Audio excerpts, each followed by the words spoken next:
Saudara,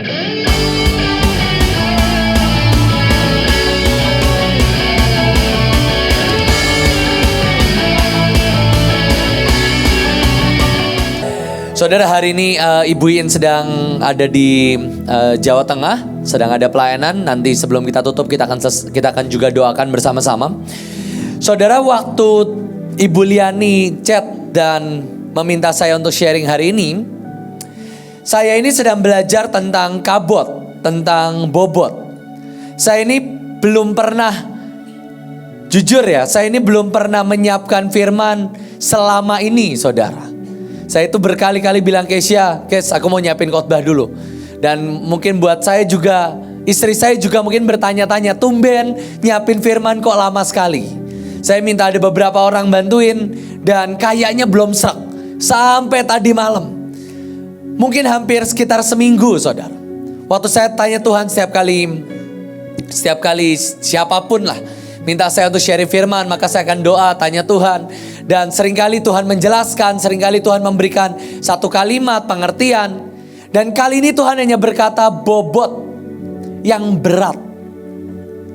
Saya ini coba pelajarin dan saya coba cari kata bobot di Alkitab. Percayalah, saya ini mantan ahli Taurat, saudara. Jadi begitu Tuhan berkata tentang berbobot, saya search dan tidak ada keluar berbobot. Pusinglah saya, saudara. Dan saya coba pelajari dan muncullah kabot. Saya ini baca Alkitab setiap hari urut seperti kebanyakan setiap saudara. Dan saya pelajari, tiba-tiba saya mengerti setiap orang yang punya kabot atau kafot atau bobot adalah orang-orang yang spesial. Kita ini sering nyanyi kabot, minimal hari ini mungkin sudah 2 kali lagu kabot kita naikkan. Tapi apakah engkau sungguh-sungguh mengerti kabot itu apa? Ya, kita ngerti apa? Kemuliaan, surga menyentuh bumi, beban, bobot, ya. Tapi pernahkah kita pelajari tentang kabot? Nah, saya coba pelajari, saudara, kabot itu banyak. Tetapi yang terpenting adalah kabot itu harus bisa tangible. Engkau harus bisa melihat dan engkau harus bisa menikmati tentang kemuliaan. Keluaran 24 di Alkitab ditulis, tampaklah kemuliaan Tuhan sebagai api. Di dalam bahasa Inggrisnya saya lebih suka, in the sight of the Israelites. Di penglihatan dari bangsa Israel, mereka melihat the appearance of glory. Mereka melihat penampakan dari kemuliaan. Sekarang coba saudara lihat kiri kananmu. Terlihat gak kemuliaan?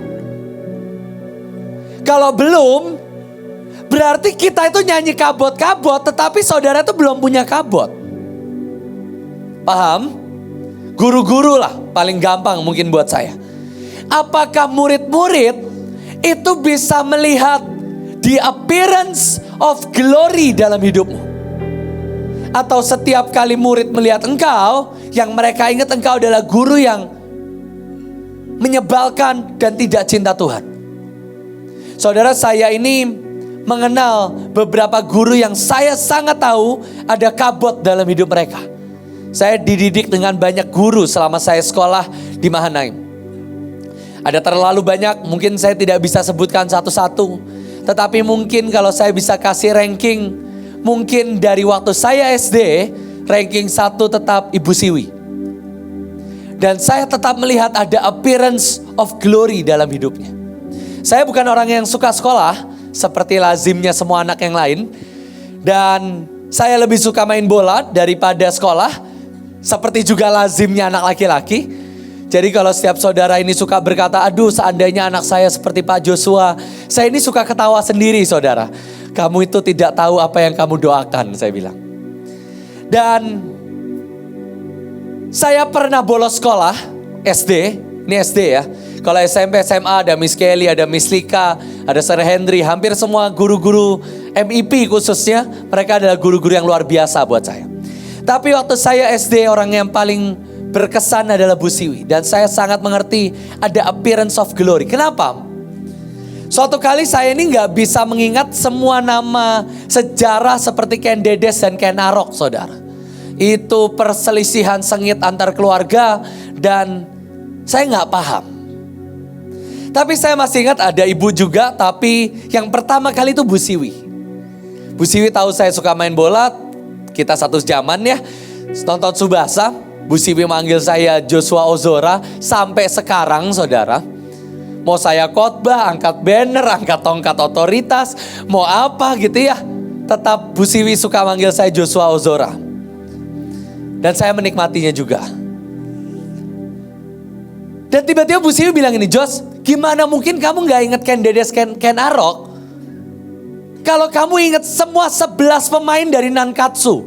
Nankatsu itu satu timnya Tsubasa. Sampai sekarang saya masih ingat saudara. Di kipernya itu ada Wakabayashi, cadangannya Wakashimatsu. Terus ada Jido, ada Tachibana bersaudara kiri kanan. Ada Soda pemain pengganti, tendangannya tendangan pisang saudara. Saya masih ingat Matsuyama di mana, Hyuga di mana. Dan terakhir jangan lupa ada Tsubasa dan Misaki di situ.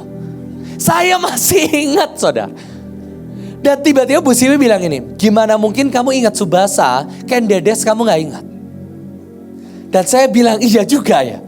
Belum lagi semua pemain bola yang asli lah. Ada Buffon kalau saudara ingat. Ada Kan semua zaman-zaman itu, Klose dan lain sebagainya. Kamu bisa ingat semua pemain bola. Tapi Ken Dedes, Ken Arok gak bisa. Dan singkat cerita luluslah saya. Lulus SD sampai sekarang S3 saudara. Terbukti saya lulus SD kan. Tapi itu adalah apa? Glory buat saya. Saya tidak akan bisa jadi seorang seperti ini kalau SD aja saya gak lulus. Dan belum lagi waktu saya lulus SMA, paket yang nemenin saya sampai ke Semarang buat ujian paket, itulah Bu Siwi.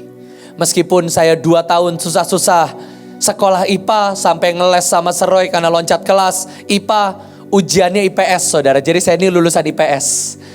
Rada menyedihkan karena saya suka maki-maki dan ngejekin orang IPS. Ujungnya ijazah saya juga IPS saudara. Tapi itu pun juga Bu Siwi yang nemenin saya. Dan setiap kali saya ketemu Bu Siwi sampai sekarang, ketemu dengan skuter listriknya, saya bisa melihat ada kemuliaan di orang ini. Kemarin acara pernikahan anak domba, perkawinan anak domba, ada Bu Siwi di dapur home saudara. Dan sekali lagi setiap kali saya melihat beliau, saya tahu ada appearance of glory dalam hidupnya. Bentuknya seperti apa? Ya kayak Bu Siwi pokoknya. Tapi waktu saya ketemu, saya tahu ada bobot, saya tahu ada kemuliaan. Setiap kalimat yang keluar, itu ada bobotnya. Saudara, Cirut itu coba membawa hiburan kepada setiap kita dengan bahasa TikTok. Tetapi tetap kita tidak bisa terhibur dan kita tetap merasa bebannya, betul gak? Ketawanya aja takut karena terbeban kan? Cirut itu coba santai loh, betul ya? Ngomong TikTok dulu, oh ya enggak, ya memang. Beliau nonton Mentos, Coca-Cola. Dan tetap kita merasakan apa? Bobot. Tapi saudara mengenal ada beberapa hamba Tuhan. Mereka coba khotbah yang berat. Dan tetap terasa ringan. Ada penyembahan yang ringan, ada penyembahan yang berat. Demikian juga kabut bisa dilihat bahkan oleh para musuh. Tuhan akan mengeraskan hati Firaun untuk menyatakan kemuliaan. Di perjanjian baru ada kematian yang dialami oleh Lazarus, tetapi itu untuk menyatakan kemuliaan. Jadi yang namanya kabut itu harusnya tangible dan engkau bisa sentuh, engkau bisa lihat. Kalau bobotmu ini gak bisa dilihat oleh orang lain. Kalau tarianmu itu gak ada beratnya. Saudara, saya ini suka, khususnya di ARK lah. Saya ini akan melihat pemain drum dengan sangat dekat. Di sini mungkin ada susah. Kalau di ARK tempat penari dengan pemain drum itu dekat. Setiap kali suasana berat, maka gerakan tangan akan seperti ayo push lebih kuat. Maka orang-orang yang gak punya bobot, mereka akan mukul drum dengan lebih kuat sampai jebol pun tetap hadirat Tuhan gak berubah. Ya kita sering lah merasakan. Mereka coba kerasin semua volume, berharap kabut itu keluar dari volume yang mereka keluarkan. Tapi tetap bukan itu esensinya. Kabut itu harus dinyatakan dan bobotmu, arti kabut itu bobot, beban, heavy, harden, sore, pegel-pegel, sakit waktu engkau setelah nge-gym. Itu juga berat, kekuatan, splendor, kemuliaan. Dan itu semua harus terlihat. Saya lihat kebanyakan kita di tempat ini kita staff. Ada dari STT sampai Rumah Shalom, sampai semua SS, security dan lain sebagainya. Apakah waktu engkau bertugas, mahasiswa, pemenang, orang itu bisa lihat ada bobot yang bisa ditimbang dari hidupmu. Nah, sebelum kita lanjut, saya akan tunjukkan inilah inilah bukti-bukti orang yang punya kabut. Maka seperti ini bahasa saya ya, seperti seluruh alam semesta akan merekayasa kehidupannya. Kita buka yang pertama, Kejadian 31 ayat yang ke-1. Di Alkitab ditulis Yakub ini adalah seorang yang punya kabut. Oke, dia ini punya wealth and honor. Honor itu kabut dalam bahasa Ibraninya. Saudara bisa lihat Yakub itu diusir, ditipu, diancam untuk dibunuh oleh kakaknya, melewati kekeringan waktu dia udah tua.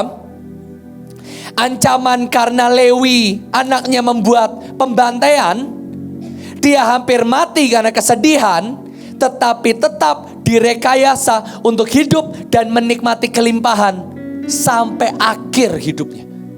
Melihat semua anaknya hidup berkelimpahan. Meskipun ada kelaparan, tetap dipelihara Tuhan.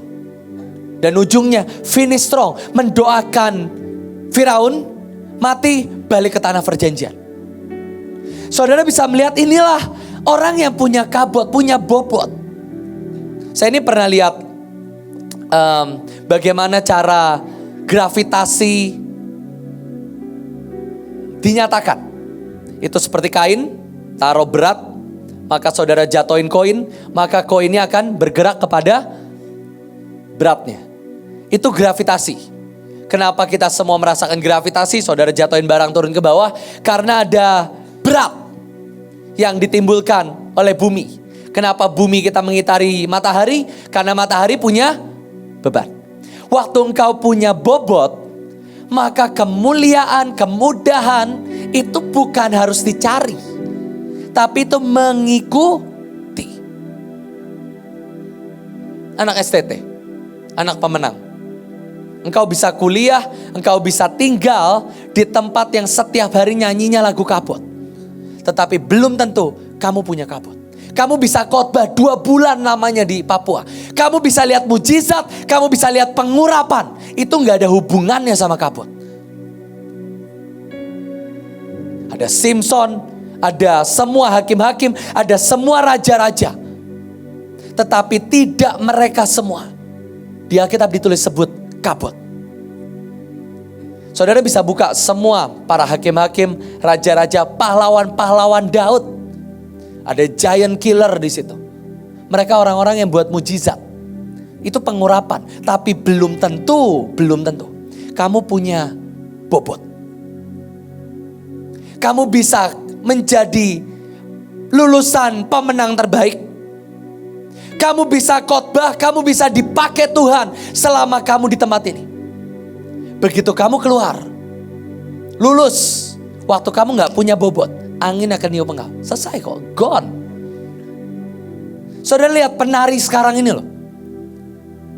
Berapa banyak sih dari penari yang dulu pernah menari sama kita, dan sekarang gak ada kok. Hampir muka baru semua. Kenapa? Mereka punya pengurapan, mereka punya mujizat. Ada mereka yang nari dan semua orang nangis. Semua orang merasakan hadirat Tuhan. Tetapi tetap tidak punya bobot. Saudara gak usah tunggu badai deh. Saudara kalau punya bulu, gak usah nunggu angin topan lah. Saya baru mengalami saudara, saya gak akan nyebut nama. Saya punya banyak anak-anak dan saya pikir dia adalah anak yang paling setia lah dibanding yang lain. Yang lain mungkin kurang kesetiaannya dengan orang ini. Dia orang yang menyebut dirinya orang yang sangat setia, sangat kuat. Tiba-tiba mengalami satu hal, keluarganya mengalami satu hal. Chat saya memutuskan keluar dari pelayanan kok. Dan saya tuh berpikir gini ya, salah-salah sendiri, kecelakaan sendiri. Kok yang disalahin Tuhan? Apa hubungannya? Justru kamu bersyukur karena Tuhan, keluargamu tetap selamat meskipun kecelakaan. Kok bisa gitu loh? Kenapa nggak punya bobot? Lanjut, Yusuf. Sebab itu ceritakanlah kepada Bapa segala kemuliaan, segala kabotku, segala bobotku. Dilempar ke sumur, dijual, ditipu, dipenjara, harus menafsirkan mimpi dengan ancaman mati. Tetap hidup kok. Saudara ngerti? Coba saudara kalau baca Alkitab tuh dibayangin. Ada anak kecil, anak manja, dibuang di sumur, kepalanya bisa gak kejeduk. Masih hidup, satu. Dijual, masih mending. Mereka gak dijual ke tempat yang salah, dijadikan budak, dibunuh mungkin gak. Bisa pas. Dijualnya di orang kaya. Dilecehkan di situ. Memutuskan untuk keluar. Oke, masuk penjara. Kalau saudara pernah pelajari itulah penjara tidak ada tanggal keluarnya. Itu bukan hukuman seumur hidup lagi ya. Itu udah hukuman mati di penjara. Tetap hidup. Kenapa? Ada kabot. Saya bisa bicara tentang Imam Harun. Saudara mungkin udah lebih tahu. Miriam dan Harun mengatai Musa bareng-bareng. Tetapi yang kena kusta siapa? Miriam. Ada kabot di Harun. Ada perhiasan kabot. Itu dia. Kita bisa bicara tentang Yabes. Lagu yang saudara suka nyanyiin, kiranya engkau memberkati aku. Kalau sama istri saya diganti pastinya. Jangan kira-kira terus. Tuhan pasti kok memberkati. Tetapi kenapa doa Yabes didengar, doamu enggak? Karena di Alkitab, di ayat pertama di Alkitab ditulis, Yabes punya kabot. Yabes, kalau bahasa Ibrani itu singkat. Yabes, kabot, saudara-saudaranya. Dan nama Yabes itu artinya kesakitan, tapi dia berdoa dan Allah mengabulkan. Saudara doa bertahun-tahun dan doamu belum dikabulkan. Padahal namamu mungkin bejo, artinya beruntung. Tapi hidupmu tidak ada bejo-bejonya sama sekali. Yabes namanya itu kesakitan. Tapi dia punya bobot. Salomo punya kabot. Dan selain semua kekayaan, kelimpahan, dia menikmati semuanya. Tetapi di Alkitab ditulis yang saya suka, ada keamanan atas seluruh penjuru. Itu langka sekali. Gak ada perang di zaman Salomo. Jadi Salomo bisa bangun istana, bangun bait Allah. Dia bisa memperbaiki semua tembok. Dia bisa ekspor impor. Dia bisa punya istri 1000 karena gak ada musuh. Makanya bersyukurlah engkau punya musuh, saudara. Tahun baru perangin macan, ya kan? Nanti saya nggak tahu tahun depan CEO apa perang lagi. Kalau kamu nggak punya musuh, kebanyakan istri nanti kita. Tapi Salomo, di Alkitab ditulis dia punya kabot. Yang dahsyat, dia hampir kehilangan Tuhan. Dan di saat dia mau kehilangan Tuhan, Tuhan membawa dia pulang. Yosafat. Kalau saudara pelajari satu pasal, satu raja sebelumnya, Raja Asa. Dia adalah raja yang Yosafat ini, bahasa Inggrisnya dia mengikat perjanjian dengan pernikahan dengan Ahab, keluarganya. Padahal raja sebelumnya cuman ngebayar orang. Itu sudah dihukum sama Tuhan. Ngebayar, karena dia diserang, dia bayar. Tolongin aku. Itu Tuhan marah. Yosafat bukan cuman bayar, kawin.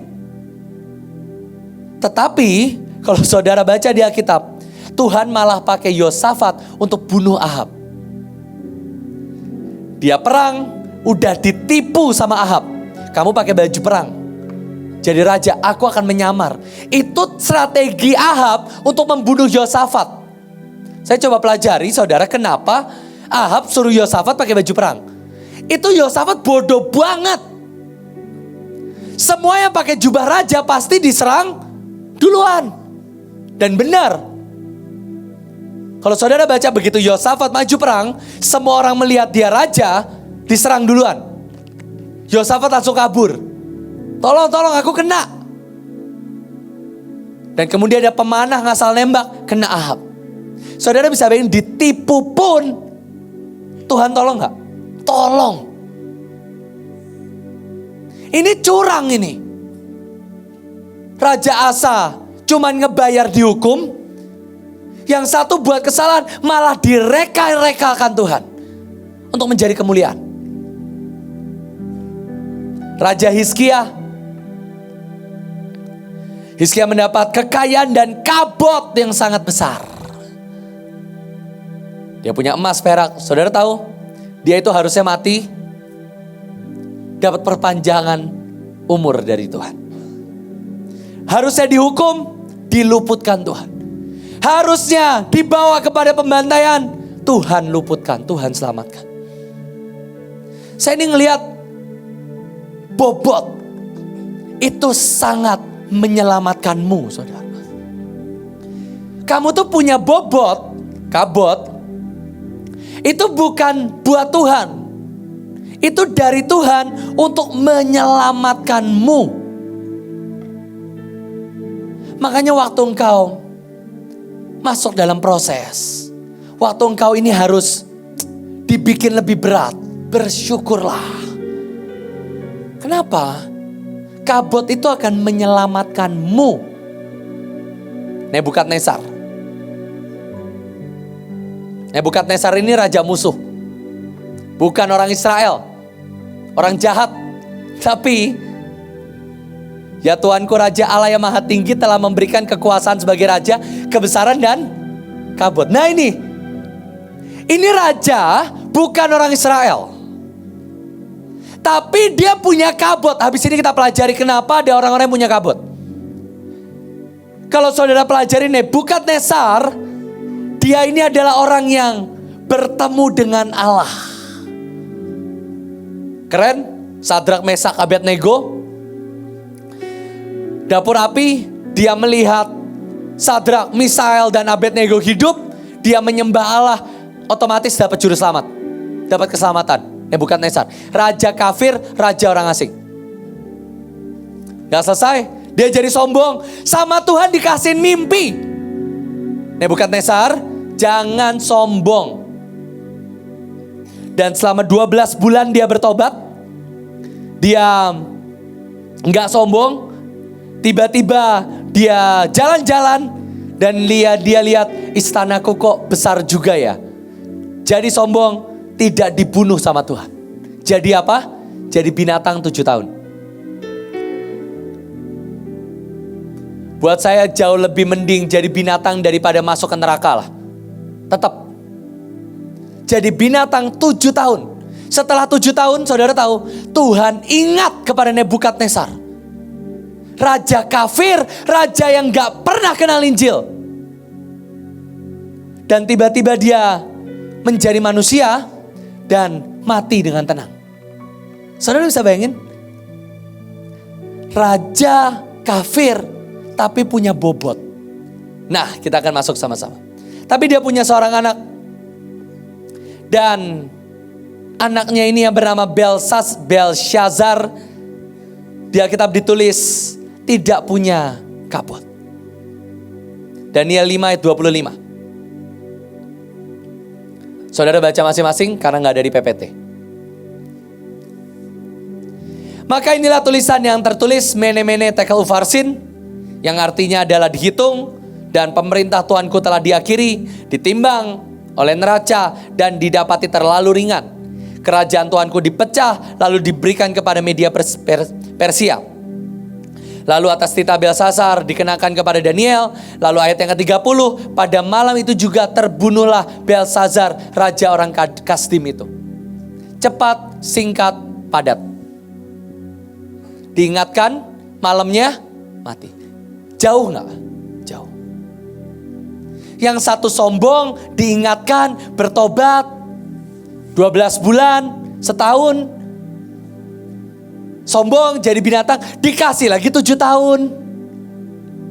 Tetapi orang yang gak punya kemuliaan, tiba-tiba terbunuh dalam semalam. Saya coba pelajari, kata mene itu dari kata mina. Mina itu 50 shekel, sekitar 480 gram. Entah silver, entah emas. Dan itu kira-kira gaji dari 100 hari. Mene, mina. Tekel ditimbang, peras itu dibagi 2 atau setengah mina. Jadi waktu Raja Belsasar ditimbang, dia ini Tuhan hanya berharap 1 mina saja. Tetapi yang didapati hanya setengah mina. Berharap dapat mina, 1 mina gaji 100 hari, cuma dapat setengah mina. Mari kita buka sebentar di Lukas 19.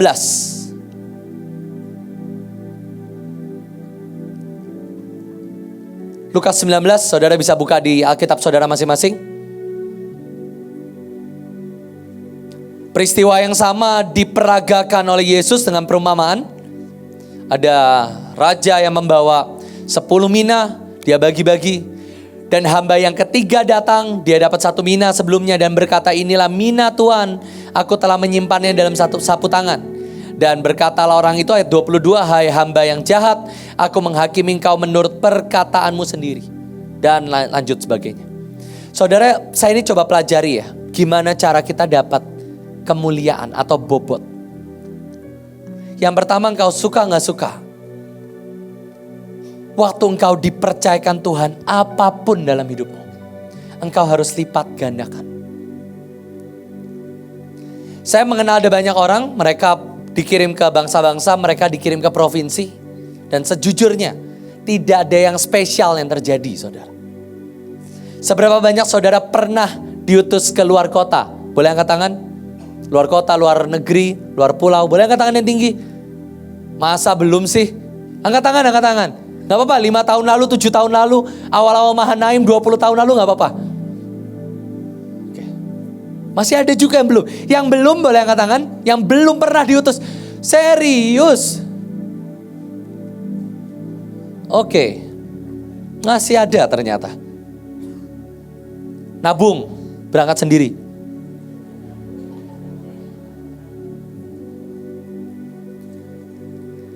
Dan saya mengenal ada orang-orang yang mereka dipercayakan Tuhan.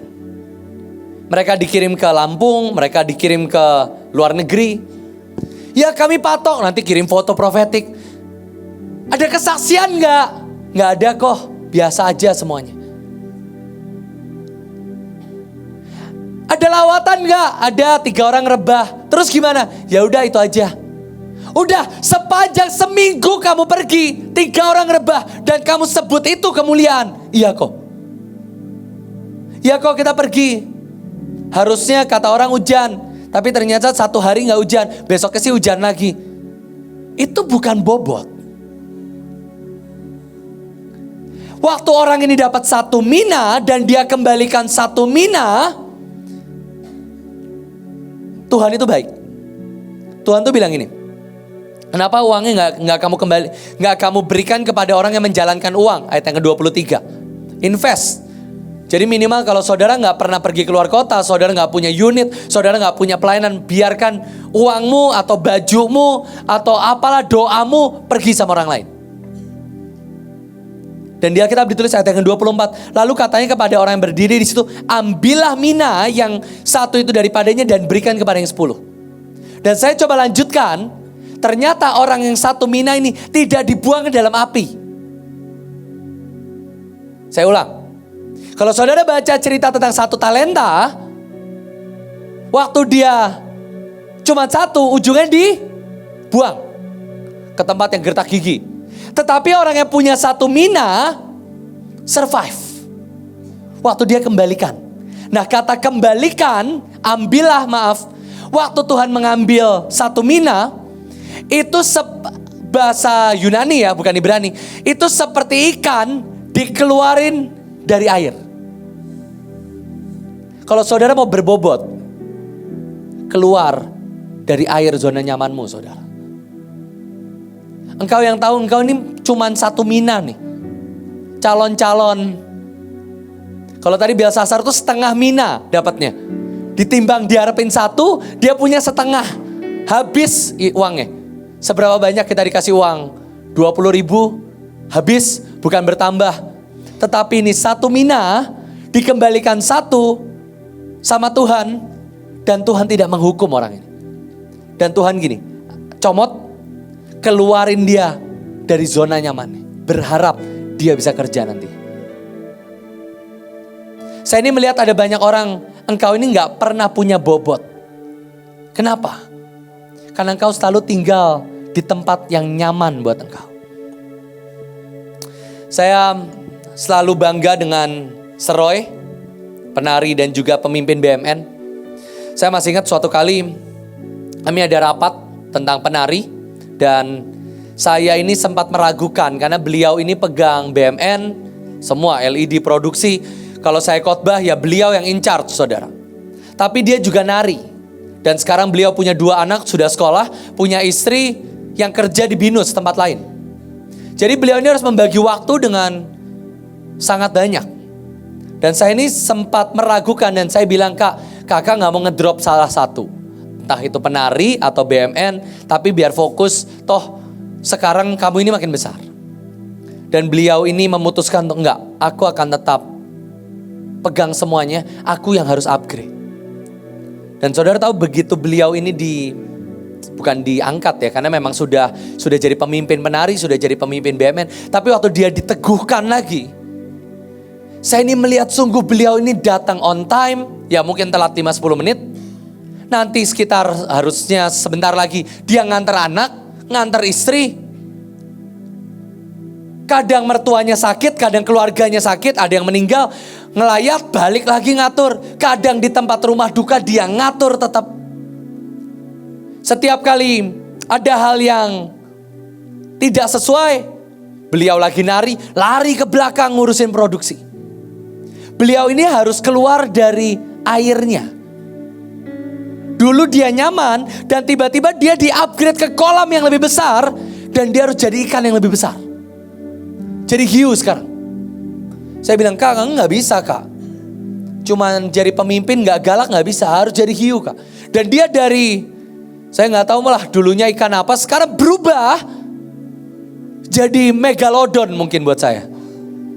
Ngejerin semua anak-anak BMN yang telat datang, telat upload. Kalau engkau ini tahu engkau ini gak ada bobotnya. Makanya setiap kali, saya gak tahu berapa bulan sekali, MOG akan di mix lagi.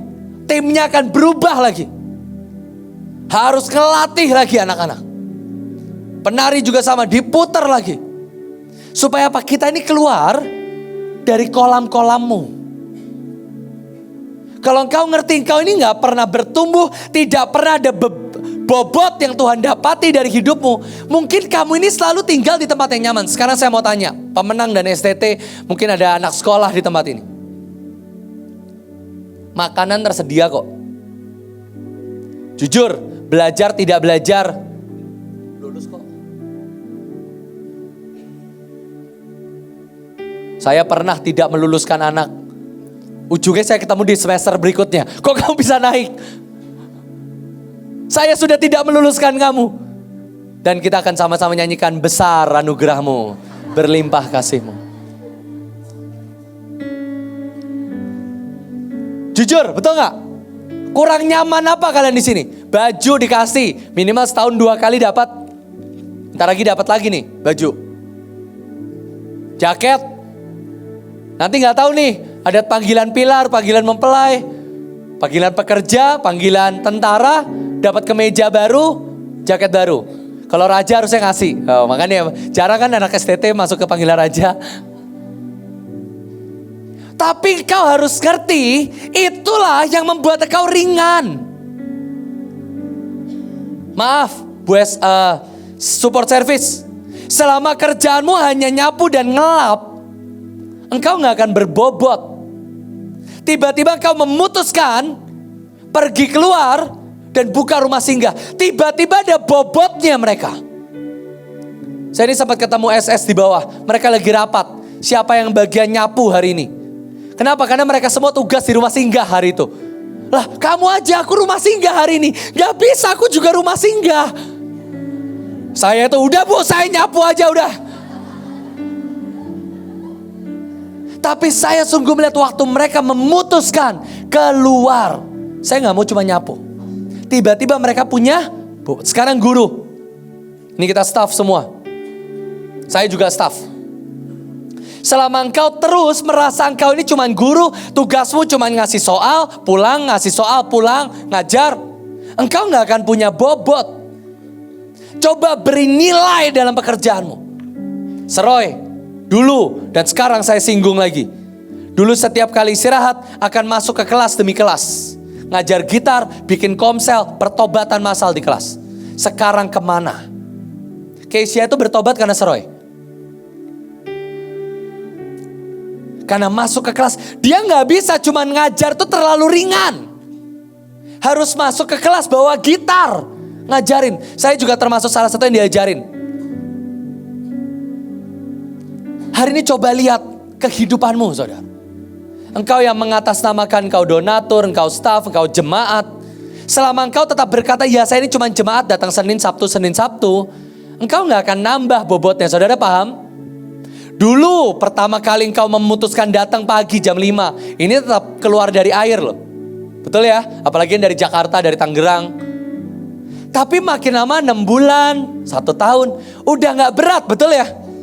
Saya tuh kalau Senin bangun jam 3. Ngapain pagi banget? Ya doa dulu, ya apa. Anak-anak kan sekarang 2. Bangun jam 3, berangkat jam 4, 4.20. Kalau 4.30 belum berangkat, saya mengaum-ngaum ketokin semua kamar. Kan rumah saya kayak kos-kosan kan, ketokin semua. Ayo berangkat. Dulu susah. Dulu itu nambah beban saya. Sekarang enggak. Sekarang saya bangun jam 3 ya biasa. Supaya saya nambah beban gimana? Bangun jam 2, doa dulu 1 jam. Paham? Itu nanti beban, bobot saya naik lagi. Gak cukup. Bangun jam 1, gak tidur sekalian, enggak ya. Cuma saudara ngerti poinnya ya. Dulu saya, ini dulu ya. Waktu saya masih tinggal di rumah Buin, belum menikah, masih sekolah. Saya bangun tuh kira-kira jam 4.10 kali. Bangun, mandi, berangkat 4.30. Sekarang gak bisa, harus doa dulu. Keisha tuh butuh waktu untuk ngumpulin nyawa sekian lama. Banguninnya pasang lagu dulu.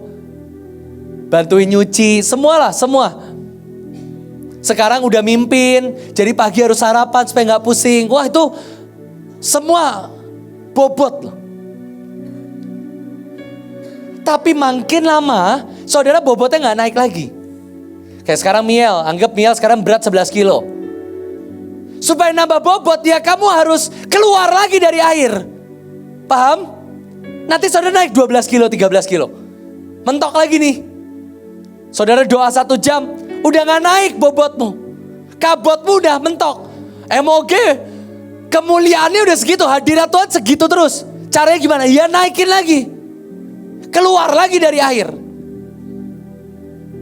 Saya bersyukur setiap kali anak-anak sakit, setiap kali saya masuk dalam keluar dari air, itu selalu bobot itu nambah. Sampai akhirnya kita ini jadi orang-orang yang ditimbang dan ditimbang. Dan kita didapati berbobot. Saya gak tahu apa yang dibuat oleh Nebukadnezar sehingga dia berkabot bahasa saya. Tapi yang pasti anaknya hanya didapati setengah mina. Jadi itu tidak mutlak. Kalau saudara tadi Cirut berkata tentang anak, itu ujungnya pilihanmu. Apakah engkau mau meneruskan perjanjian atau berhenti di tanganmu? Tapi yang kedua di Alkitab ditulis Kejadian 18 ayat yang ke-20. Sesudah itu berfirmanlah Tuhan, baca sama-sama. Kejadian 18 ayat 20. Sesungguhnya banyak keluh kesah orang tentang Sodom dan Gomora, dan sesungguhnya sangat apa? Jangan nunggu di LED, buka sendiri saudara. Kejadian 18 ayat 20. Sesungguhnya sangat berat dosanya. Ini kata yang sama dengan kabot. Jadi dosa Sodom itu kabot, saudara. Bingung ya sekarang? Karena bahasa Ibrani itu gak terlalu banyak untuk mendescribe. Mereka satu kata menjelaskan sangat banyak. Sodom dan Gomora, dosanya, kesalahannya itu kabot. Sama, akar kata, bukan akar kata. Katanya sama, literally sama, kabot. Dan di sana hukuman sudah disiapkan. Satu sisi engkau harus berbobot dengan cara engkau keluar. Biarkan Tuhan mengambil, mengeluarkan ikan itu dari air. Supaya engkau selamat. Seperti orang di perjanjian baru yang punya satu mina itu. Supaya engkau tidak punya setengah mina dan engkau dibunuh seperti Belsasar. Tapi yang kedua, ini saya suka. Jangan sampai kesalahanmu itu kabot. 1 Timotius 4 ayat yang ke-7. Ini khotbah dari Pak Samuel di Rock kemarin. Wah, buat saya keren. Tetapi jauhilah takayul dan dongeng nenek-nenek tua, latihlah dirimu beribadah. Dalam bahasa The Message, ayat yang sama, biar engkau ini gak punya spiritual flabbiness. Coba saudara pegang lemak di pinggang masing-masing. Nah ini flabby namanya. Kalau lemak di tubuh ya sudah. Tapi di Alkitab ditulis no spiritual flabbiness. Kalau di alam di jasmani ya sudah lah ya, kita terima nasib sama-sama. Tetapi di alam roh engkau tidak boleh punya spiritual flabbiness. Disiplin life in God is far more so making you fit both today and forever. Keren ya? Waktu engkau punya manusia spiritual yang fit, bukan cuman hari ini kamu fit. Makanya meskipun Pak Luki, Coach Iren, mereka ini udah setengah abad lebih ya. Udah setengah abad loh. Tetapi tetap fit. Kenapa? Ya ini. Mereka disiplin life in God. Mereka punya spiritual strength. Dan mereka fit hari ini di dunia. Dan mereka juga fit di mana? Kekekalan. Saudara bisa melihatlah ini manusia-manusia ilahi semua lah. Yang mereka ini mungkin oke lah ada COVID, ada apa ya. Tapi tetap fit. Kenapa? Ada manusia spiritual, bahasa Cirut. Yang akan menopang kau today and forever. Nah, yang pertama biarkan Tuhan mengeluarkan kau dari air. Tapi yang kedua, kata latihlah itu gimnazo. Itu seperti atlet yang latihan dengan telanjang. Dan dia mengangkat beban seperti orang nge-gym. Mereka pro atlet. Kalau saudara ini mau punya bobot, suka gak suka, engkau harus berlatih saudara. Suka gak suka, engkau harus berlatih. Saya ini lagi diet bersama-sama dengan Kesia dan Lia. Ceritanya karena Kesia habis melahirkan, dia mau tetap nari saudara. Saya sungguh menghargai dan saya sungguh melihat kemuliaan dalam hidup istri saya saudara. Beliau tuh kan ya gimana ya melahirkan kan. Naik berapa ya? 10. Pokoknya syaratnya berat dia tidak boleh melebihi saya. Jadi waktu dia hamil, wah udah mulai 79, 80, saya 84. Saya harus makan lebih banyak. Sampai akhirnya saya 86, dia 85. Lahir, lolos saya. Sekarang beratnya nyangkut seperti ibu-ibu pada umumnya. Jangan disebut. Pokoknya angka surgawi. Tapi dia mau terusan gini, enggak. Saya mau tetap nari. Dan saya suka kata-katanya. Saya mau tetap diangkat kalau nari. Meskipun punya anak 2, saya mau tetap nari, saya mau tetap diangkat. Saya mau diet. Jadi akhirnya saudara singkat cerita, kami panggil pelatih ke rumah. Kami niat sekali. Saya, Keisha dan Lia. Ada Lia ya? Masih ada gak? Udah gak ada ya lagi kita lihat. Ada. Dan saya bilang gini, Kes, gimana caranya supaya kamu mau olahraga? Kalau cuma sama saya, susah. Kalau saya ini naik turun gampang. Saya tinggal olahraga dikit gampang. Saya pokoknya mau olahraga, nge-gym. Kes, aku gak suka nge-gym. Nge-gym itu banyak orang homo, aku gak suka. Ya udah, gymnya kita bawa pulang. Oke, jadi kami tuh panggil pelatih gym datang ke rumah. Dia pokoknya harus bawa semua alat gym. Gak tahu gimana ceritanya. Kita cuma mau berdua, jangan Jos, nanti aku minder sama kamu. Jadi kita butuh 1 orang lagi, iya 1 orang lagi. Saya tahu orang yang tepat. Gimana kita ajak Lia aja, kita kompor-komporin. Singkat cerita Lia ikutan. Setiap kali kita olahraga, Keisha gak akan minder karena ada Lia kan. Bersaing mereka. Jadi kita bertiga sekarang saudara.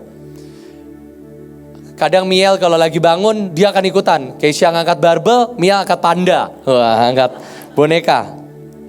Tapi saya sungguh lihat, saya pikir saya ini udah cukup atletik saudara.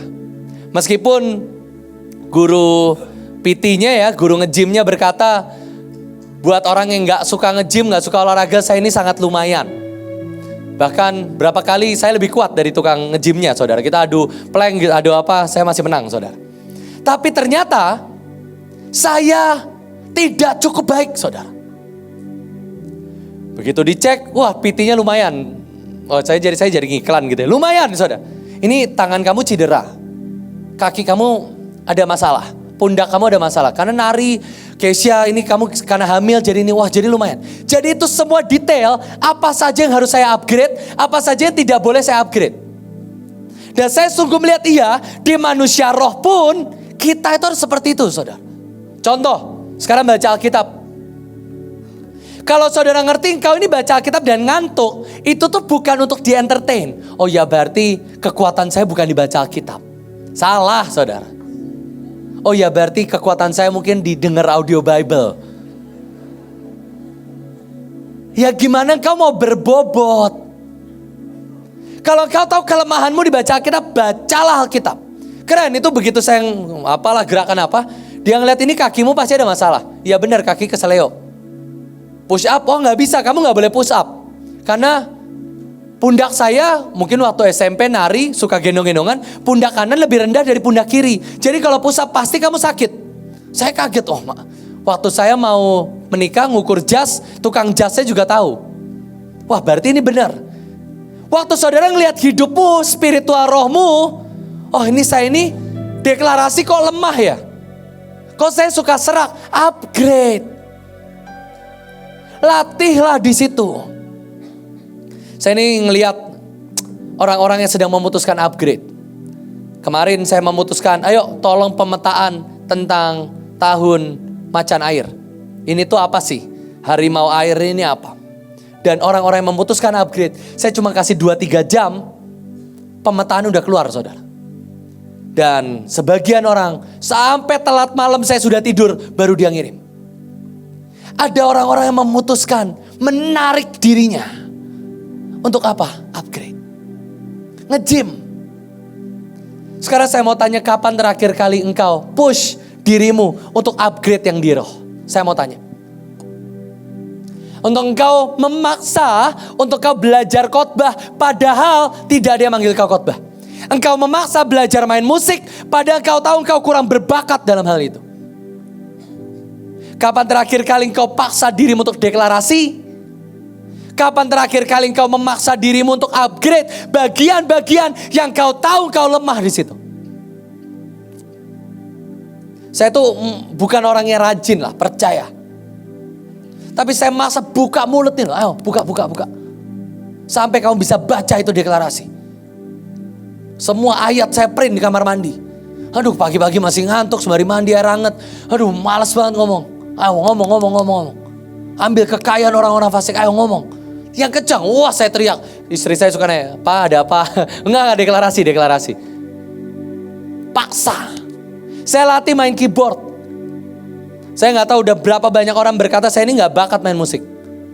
Saya paksa latihan. Semua orang yang saya paksa latihan musik, sekarang sama saya, bagusan saya kok. Dari anak-anak yang katanya AB, katanya mereka mau melatih diri, bagusan saya main kok. Sampai pernah saya itu pelayanan, saya yang ngiringin anak saya jadi WL-nya. Saking gak maunya upgrade, kamu latihan keyboard supaya aku khotbah kamu ngiringin. Akhirnya dia khotbah, saya ngiringin. Kapan, saudara jangan ketawa, coba ngaca. Kapan terakhir kali kau nge-gym? Contoh hari ini. Saya gak tahu berapa banyak orang di tempat ini kau yang berkata gak ada Ibu Iin, kita akan lebih lega hari ini. Saya berharap tidak ada. Justru karena tidak ada Ibu Iin di tempat, kita push 2-3 kali lipat. Menggantikan posisi beliau hari ini. Kapan terakhir kali engkau ini stretch kekuatan imanmu? Anakmu sakit, jangan Panadol dulu keluar. Coba stretch. Seberapa ya kekuatan rohku ini kuat buat doa sampai anakku sembuh. Saudara apalagi malas, stretch, nge-gym, bahasa Yunaninya kau buka baju dan kau angkat barbelmu lagi. Sekali lagi semua di tempat ini, dari choirs, semua penari, jangan sampai kita ini didapati terlalu ringan karena kita malas. Enak kok, di zona nyaman kita ini kan enak ya. Ya kebaktian paling kalau hadirat Tuhan gak naik, yang salah MOG kok. Tapi kapan terakhir kali kau berkata, kebaktian ini harus bergantung sama manusia rohku. Aku akan tarik terus. Aku akan upgrade sayap-sayapku. Aku latihan deklarasi, kalau perlu aku nih duduk di belakangnya Bu Puji, belakangnya Pak Samuel. Begitu giliran deklarasi saya teriak kode-kode, siapa tahu saya dapat mic suatu kali. Upgrade. Saya nari, meskipun saya bukan penari, saya nari di ujung. Siapa tahu Bu Nika ngelirik, terus saya boleh jadi penari inti. Loh, bisa kok. Saya latihan khotbah di Instagram. Siapa tahu Pak Joshua lagi nge-scroll. Ngelihat khotbah saya, nangis rebah di tempat sembari online. Terus saya dipanggil khotbah di hari Senin. Siapa tahu. Upgrade. Kalau engkau mau berbobot, suka gak suka, engkau harus tarik. Selanjutnya, 2 lagi. Amsal 21 ayat 21. Dia yang mengejar righteousness, mercy and loving kindness, mereka akan menemukan righteous dan mereka akan menemukan kabut. Ini ayat Alkitab. Sudah terpampang cara gimana dapat kabut. Kejarlah kebenaran dan belas kasihan. Saya suka bahasa mengejar, itu artinya saudara menaruh value atas kebenaran, saudara mengejar, pursue, dan saudara crave, saudara merindukan. Saudara gak harus jadi orang benar untuk mendapat kabut, tetapi engkau menghargai dan engkau mengejar kebenaran. Saya ulangi, saudara tidak perlu menjadi orang benar dulu, baru saudara dapat kabut. Saudara hanya perlu mengejar. Saudara taruh value atas kebenaran dan saudara merindukan menjadi orang benar. Dan kabut akan jadi bagianmu. Siapa sih yang suka dengar kebenaran itu siapa sih? Kita lebih suka digombalin, kita lebih suka dipuji kok. Saya lah. Siapa sih yang pengen? Selesai khotbah, Jos khotbahmu tuh gak tepat. Salah. Pasti saya marah kok. Tapi itu kebenaran seringkali yang disampaikan. Kalau engkau adalah orang-orang yang mengejar dan engkau taruh value atas kebenaran. Kebenaran itu apa sih? Saya coba cari. Sedekah. Kebenaran itu adalah sesuatu yang virtue, sesuatu yang layak dipuji, yang manis didengar, nah itulah kira-kira. Tapi coba, bisakah engkau mendapat? Engkau tuh gak bisa menyembah in spirit and truth. Truth itu kan kebenaran. Benar apa ya? Susah describe-nya. Bersikap benar, berlaku benar, bertindak benar, mengambil keputusan benar, dan belas kasihan. Apa bedanya anugerah dengan belas kasihan? Sekali lagi saya katakan, anugerah adalah engkau menerima sesuatu yang engkau tidak layak dapatkan. Dan belas kasihan adalah engkau tidak menerima sesuatu yang harusnya engkau dapatkan. Engkau yang harusnya dihukum, engkau yang harusnya dipecat, tapi engkau mendapat mercy. Demikian waktu engkau melihat ada orang yang seharusnya mungkin layak dihukum dan engkau mengulurkan mercy. Itulah satu langkah engkau mendapat kemuliaan. Dan terakhir,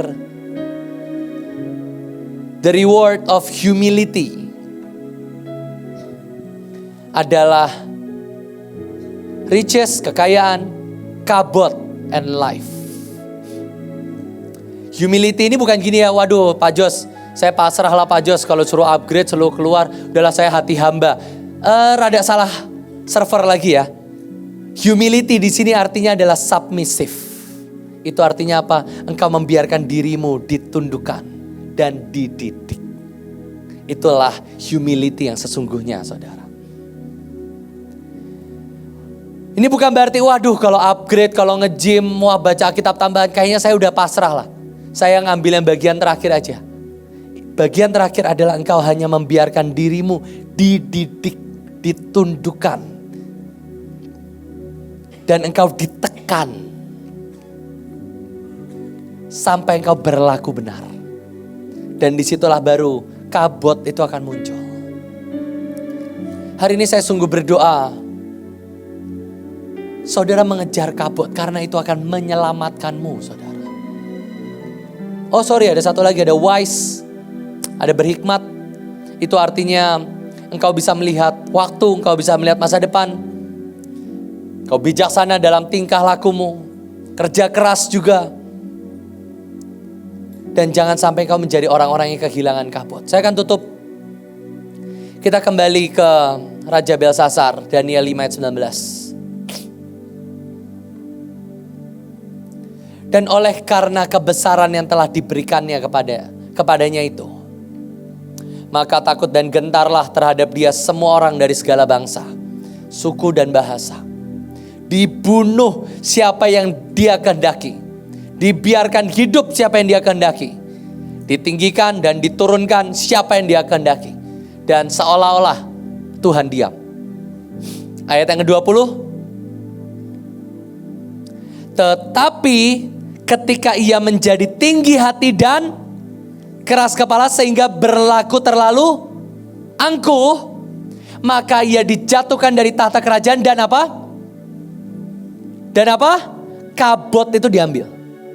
Waktu dia bunuh orang, dia buat kesalahan, hukuman belum turun. Tetapi waktu dia tinggi hati, keras kepala sehingga ia berlaku angkuh. Dalam bahasa Ibrani gini, tinggi hati itu di pikiran.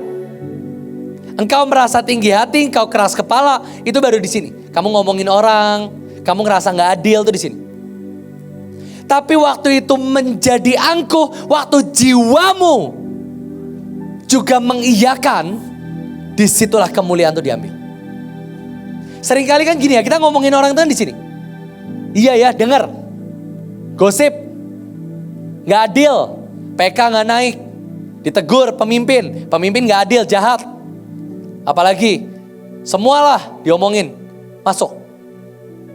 Saudara mulai mikir. Itu masuk tinggi hati dan keras kepala. Tetapi waktu engkau membiarkan itu masuk. Mungkin bahasa bahteranya, bahasa Mahanaimnya, itu waktu bisa jadi inner self-mu. Sampai kamu itu menghidupi semua yang diucapkan. Saya ini ngelihat ada orang-orang yang tidak layak marah. Tetapi toh tetap marah kok.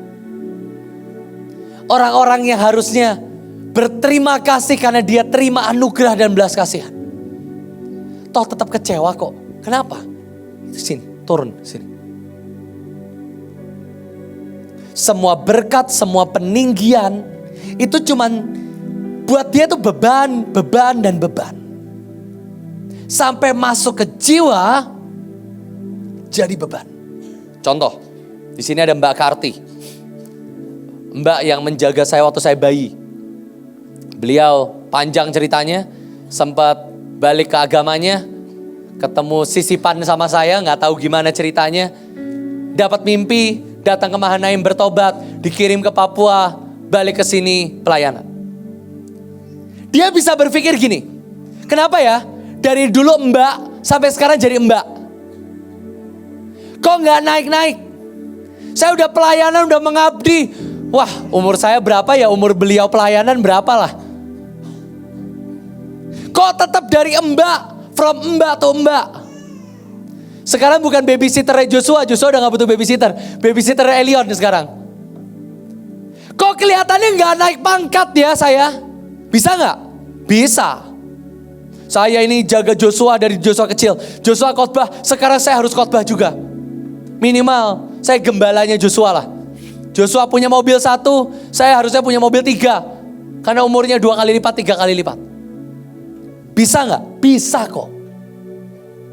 Tapi seluruh hidupnya mengucap syukur. Saya tuh ajak ngobrol, aduh Mbak, kayak kamu tuh udah enak lah Mbak, di Papua tuh udah keren gitu. Enggak Pak, saya mau mengabdi di tempat ini, dengar khotbahnya Cirut. Saya dapatnya saya mengabdi. Mbak, tapi saya gini loh Mbak. Enggak apa-apa Pak, saya pokoknya mau mengabdi di sini. Beda. Tapi ada orang-orang yang dikuliahin, dikasihin uang bulanan. Tetap yang di pikirannya, yang dia dengar teman-temannya.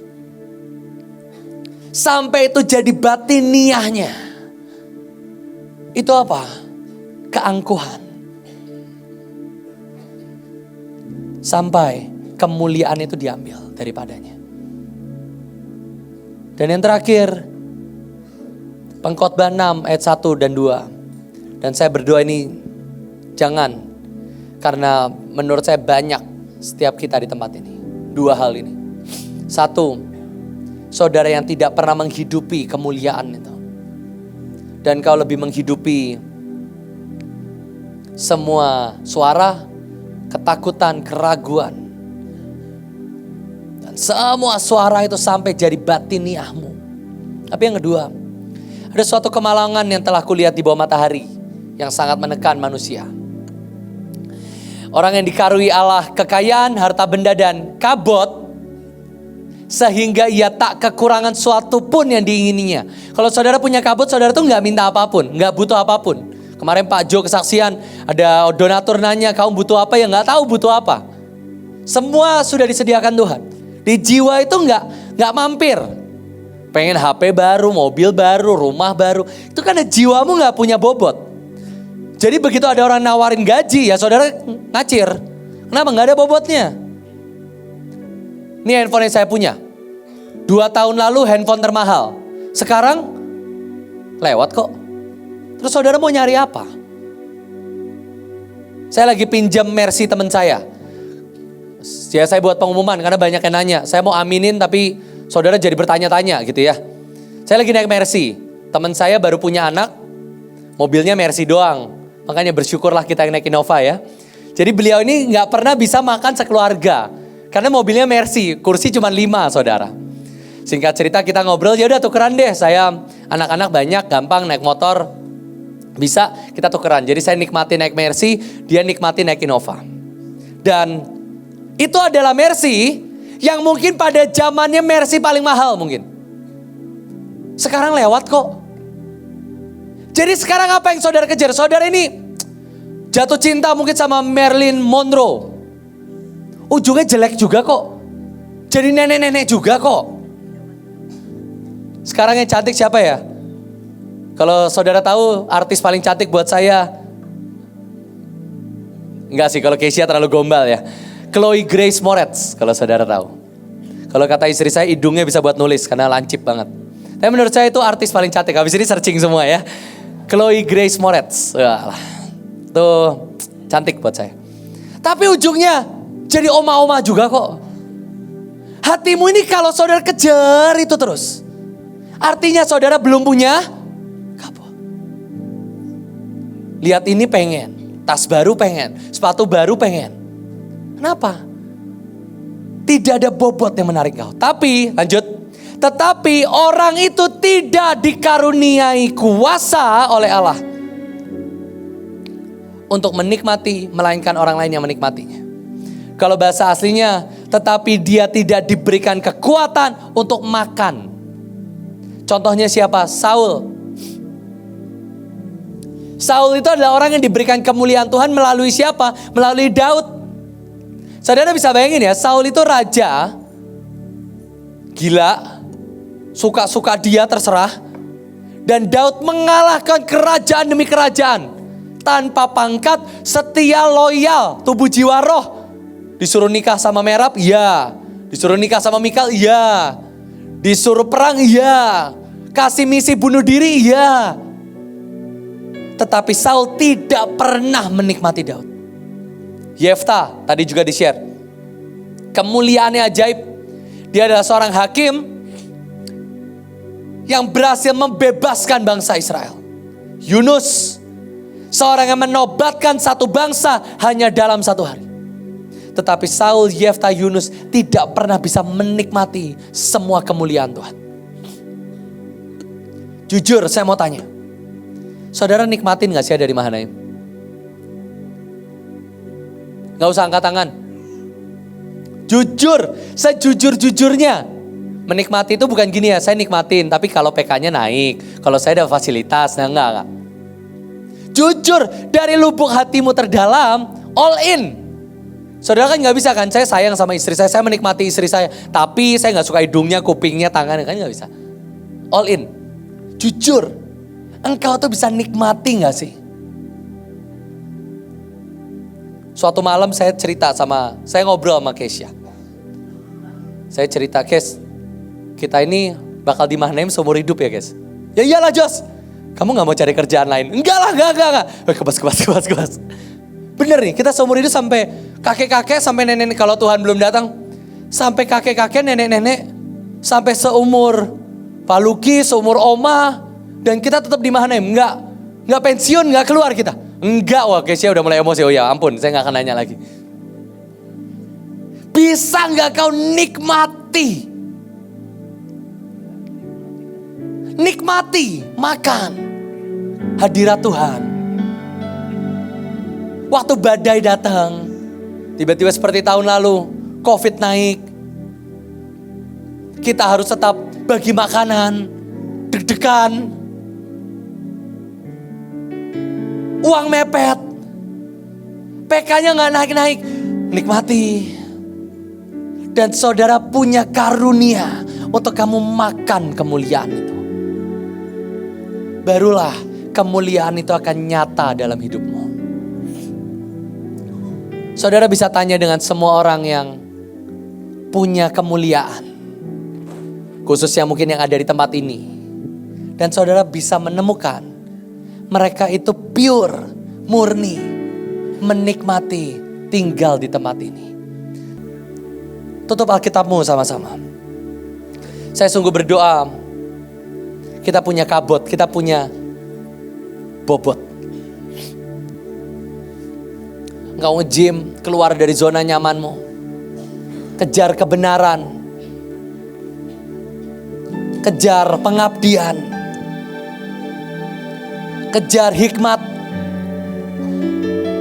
Kejar belas kasihan. Saudara memilih untuk keluar dari zona nyamanmu. Biarkan Tuhan mengambil minamu kalau perlu. Keluarin kau dari zona nyamanmu asalkan engkau tidak dibunuh. Engkau memilih untuk ambil barbelmu dan angkat lagi terus. Saudara biasa 8 kilo, sekarang naikin 10 kilo barbelnya. Supaya apa? Engkau berbobot. Penari biasa latihan mungkin cuma 2 kali seminggu. Sekarang nari di rumah mungkin masing-masing. Sampai kau berbobot. Dan itu bukan keluar dari sistem. Bukan keluar dari oh ya harus ya nanti laporan di grup. No. Tapi sungguh keluar dari hatimu, kebenaran itulah yang akan memerdekakan kau. Dan ujungnya kabot yang akan membebaskan, merekayasakan. Supaya kau selamat. Mari tutup Alkitabmu sama-sama, bangkit berdiri di hadapan Tuhan. Mari kita mengucap syukur. Tuhan, terima kasih Tuhan. Siapa yang mau terus dikeluarkan dari airmu supaya engkau terus upgrade, terus berbobot dan terus berbobot. Kejar saudara. Kejarlah kebenaran. Kamu dulu pernah khotbah dan orang rebah mungkin karena kamu puasa 2 hari. Jangan biarkan itu menjadi kemuliaanmu yang lalu. Tapi terus naikkan bobotmu, kabotmu, sampai engkau ditimbang dan engkau didapati cukup. Tuhan, terima kasih Tuhan.